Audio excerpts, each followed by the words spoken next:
everybody, this is Bobby with BC Designs, and I have another card for you today I'm going to share. I'm going to be using some new product from the upcoming January to June mini catalog that's going to be available for customers to order starting January 4th. So this is my project I'm going to share with you guys today. Totally didn't turn out the way that I originally planned it, but hey, that's okay.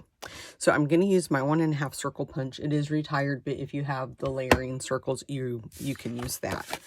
My base is cinnamon cider, and it's 5.5 by 8.5, scored at 4 1/4. And then I took a piece of Bumblebee cardstock that is 4 by 5 1/4, and I used the brand new.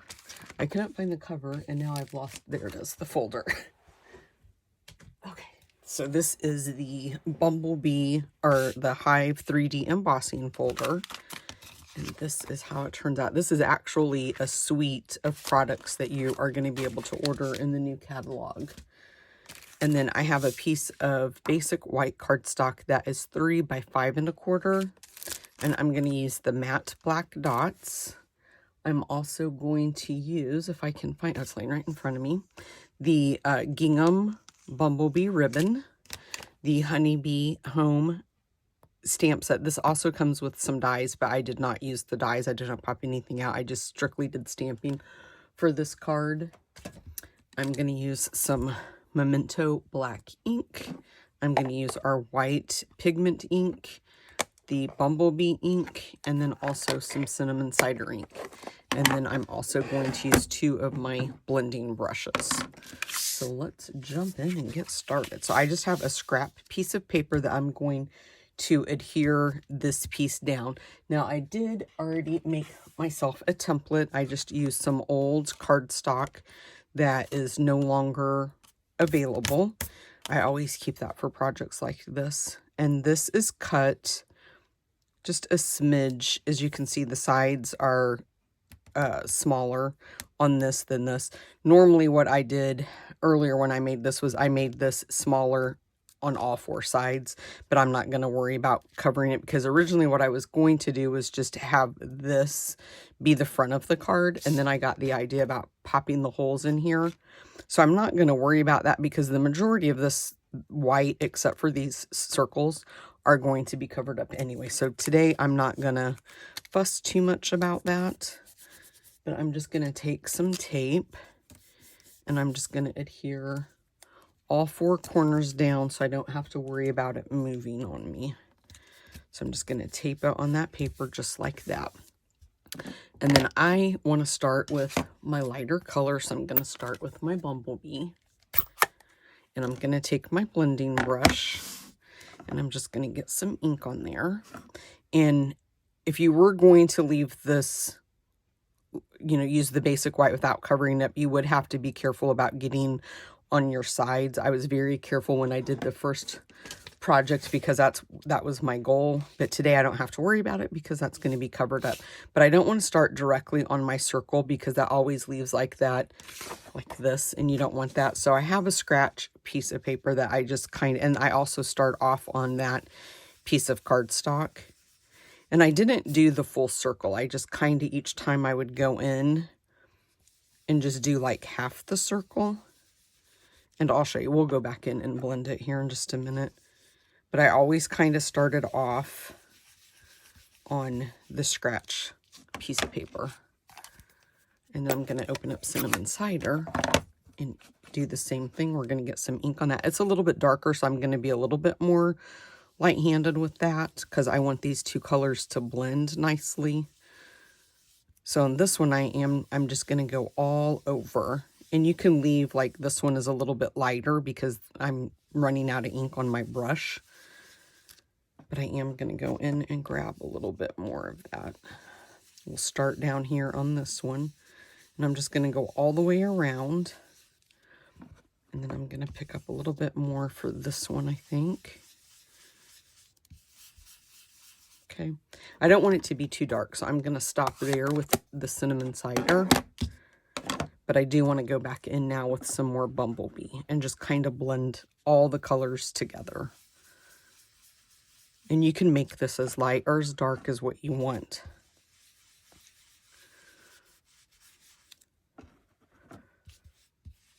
just blend that just like that. Okay, that's good. And then you just have to peel up your paper. And this tape works great for this. I've used this when I was designing it. I used it like probably 3 or 4 times now altogether.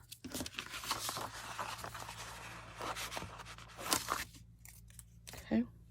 And then you can just keep that template to use on another project. But this is what I mean about, you know, if you were going to put this on your card front, you would have to be really careful and make sure that you are staying just within your circles. But since we're not doing that, we really don't have to worry too much about that. So I'm just going to kind of dust that off. I'm going to grab the Memento ink and we'll just ink up our images. I think I'm going to stick with putting the bigger bee right in the center of the card. And then we'll ink up these. And it doesn't really matter how or where you place them, just wherever you want them. Just keep in mind, you know, the center is going to probably work out better for when we punch those holes.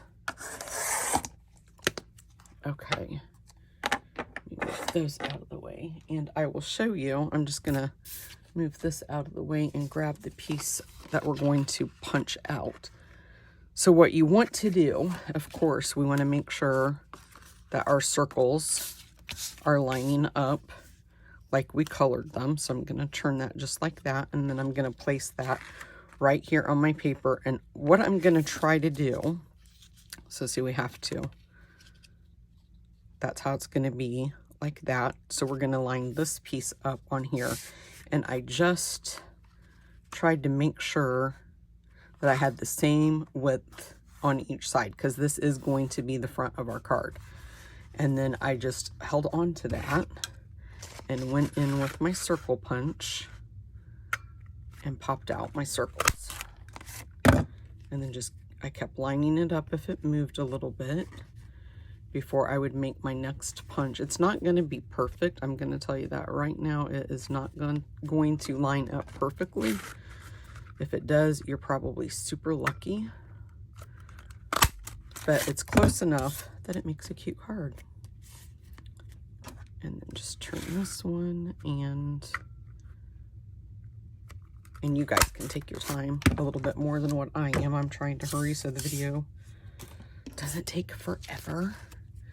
Okay, clean that out. And then you can see we're just going to line that up.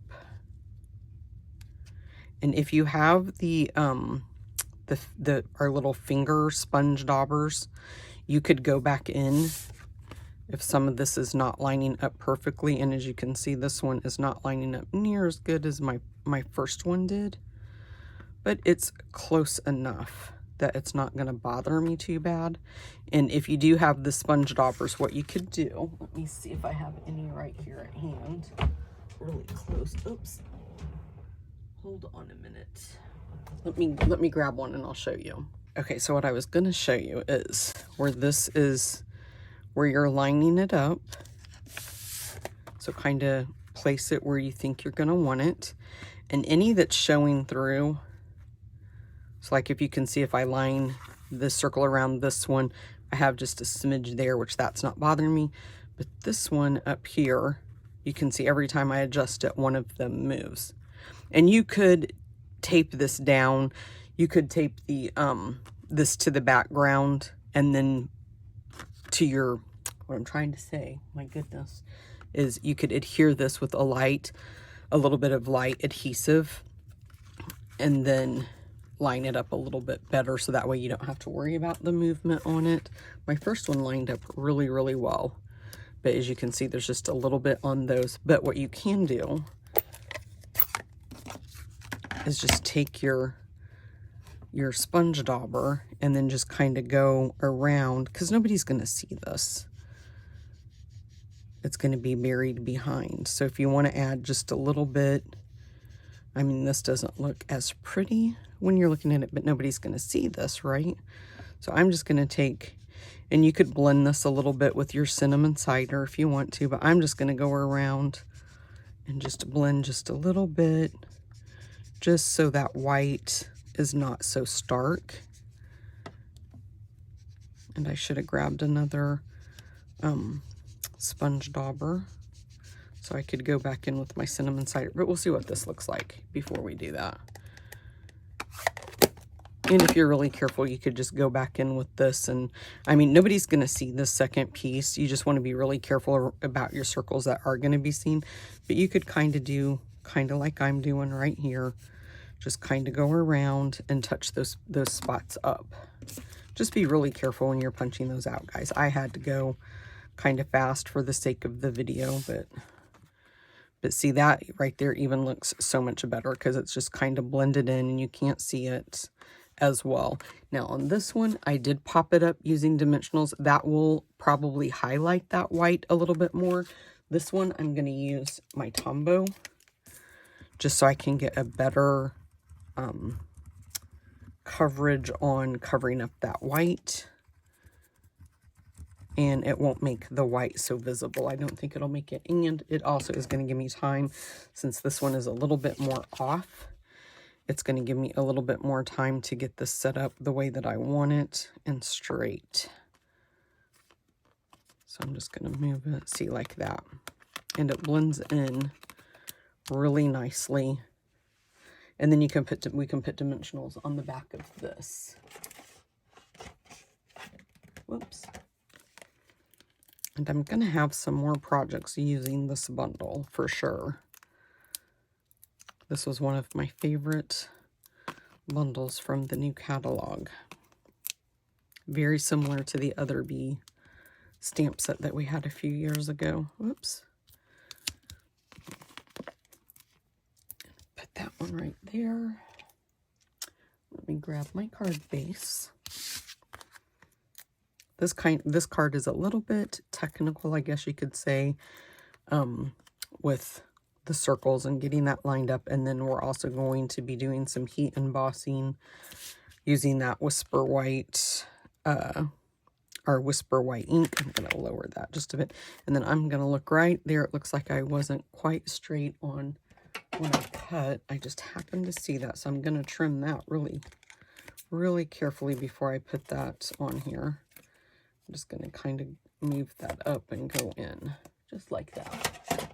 Okay, and then we can place this right like that. Okay, that's not bad.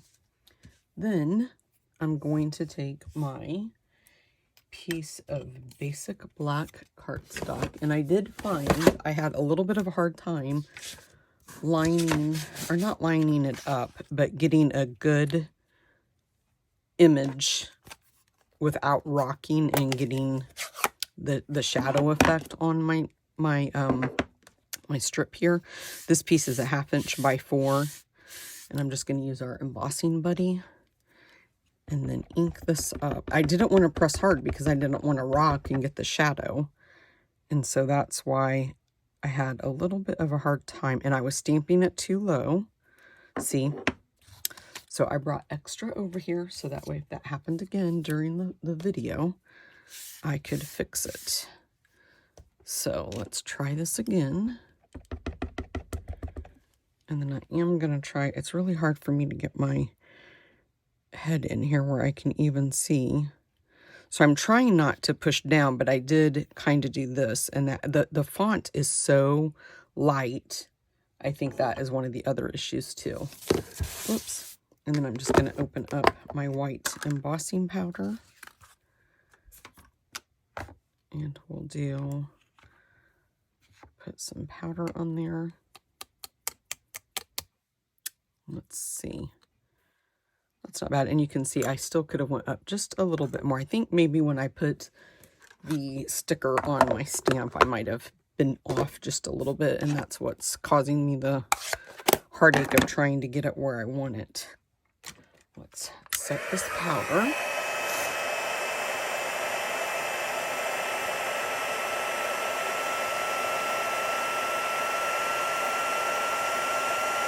The heat gun hasn't been on since yesterday, so it's going to take a minute for it to warm up.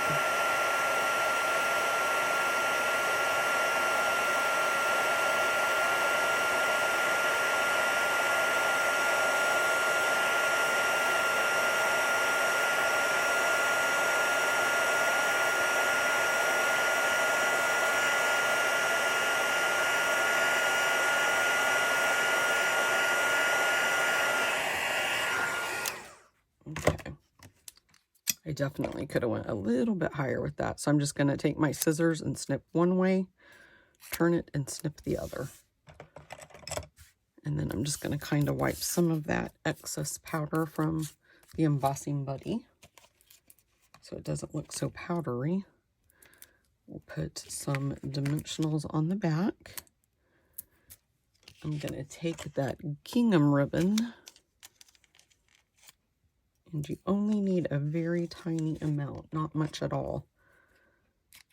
Just like that. Just fold that in half.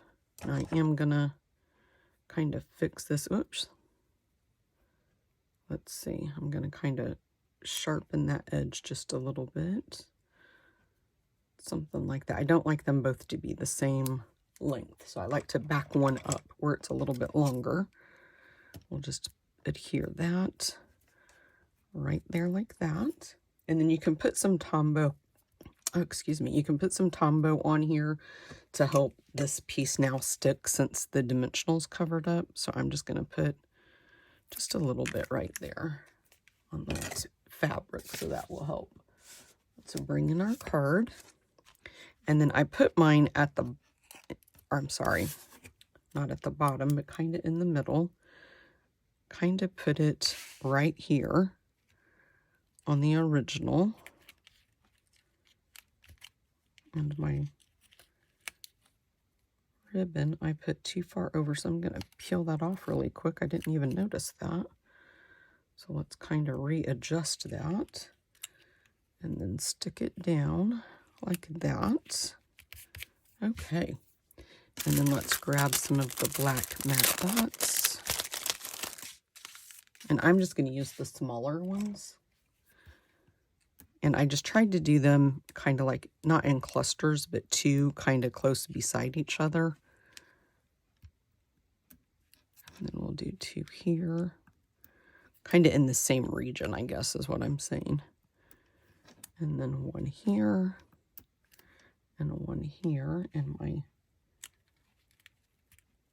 ribbon. I'm going to have to hold that down with the Tombow until it adheres, I think. There we go. Okay, guys, that is it for today's project. If you give this a try, let me know. If you have any suggestions on lining this up a little bit better, let me know. I think you guys will do fine because you can take your time, like I said, because in my original, mine was pretty spot on. And I think the reason you can see more of the white on this one is because I popped this one up with dimensionals, as you guys can see right there. So it did bring it up a little bit. This one is, you know, we used the Tombow, and it's a little bit better. So when you're doing your circles, just, you know, when you lift up that, your template, you can always take your brush and just kind of build out a little bit around that. That would be my suggestion on what to do. If I was going to do the video over, I would absolutely take my blending brushes and just make my circle a little bit bigger, so then that way I don't have to worry about that. Didn't think about that until just now. Thanks so much for watching, guys. If you haven't, please already subscribe to my YouTube channel, and if you hit the bell notification or the bell, you will get notifications every time I upload videos, which is usually on Mondays and Thursdays, but it's at least twice a week. Thanks, guys. Bye-bye.